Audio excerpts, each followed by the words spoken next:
오늘 메시지는요, 우리나라에, 특별히 우리나라에, 우리 국민에게 필요한 것들이고 우리 모두에게 꼭 필요한 겁니다. 좀 들어보십시다. 마태복음 18장 15절인데요. 내 형제가 혹시나 죄를 범하거든 찾아가서 너와 그 사람만 상대하여 권고하라. 참 이 말씀을 우리 사회가 잘 지키질 않아요. 그래서 문제가 많습니다. 2010년 쓰나미가 인도네시아 스마트라 섬을 강탈했는데 400명이 넘는 사람들이 목숨을 잃었어요. 그런데 그 당시에 쓰나미 경보 시스템이 제대로 작동이 됐다면 인명피해를 막을 수 있거나 최소화할 수 있었다고 그래요. 근데 쓰나미를 감지하는 통신 체계인 그 핵심이었던 부표들이 떨어져 나가서 멀리 떠내려가 버렸기 때문에 경보 시스템이 제대로 작동되지 않았던 것이죠. 예수님은 주님을 따르는 제자들에게 다른 제자들에게 회개하지 않는 죄뿐만 아니라 영적으로 그들을 해롭게 하는 모든 잘못까지 다 알려줘야 할 책임이 있다고 말씀을 하셨습니다.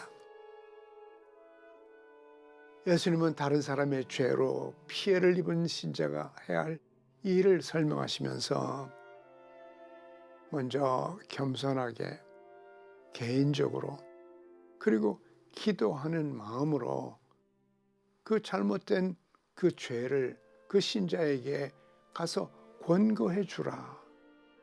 이렇게 말씀하셨어요. 만일 그 사람이 회개하면 갈등이 해결되는 거죠. 그리고 관계가 회복될 수 있어요. 그러나 만일 그 신자가 회개를 거부하고 하지 않으면 그 다음에는 2단계입니다.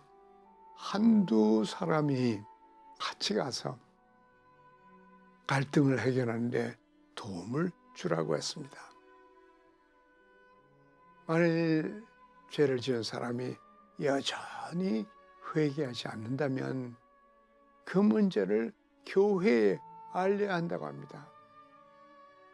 그래도 계속 회개하지 않으면 그 사람을 교회에서 내보내야 하지만은 그를 위해서 계속 기도해주고 예수님의 사랑을 보여줘야 한다는 겁니다. 우리가 이대로 하나요? 우리는 다른 사람의 문제를 보면은 그 사람한테 가서 얘기하지 않고 딴 사람한테 얘기해요. 어떤 때는 신문이나 이런 공개적으로 알아보지도 않고 얘기해보지도 않고 바로 그냥 공개를 해버립니다. 이 문제가 우리 사회의 제일 심각한 문제 가운데 하나예요. 이것은 가끔 우리 예수 믿는 사람들이 교회에서도 비슷해요.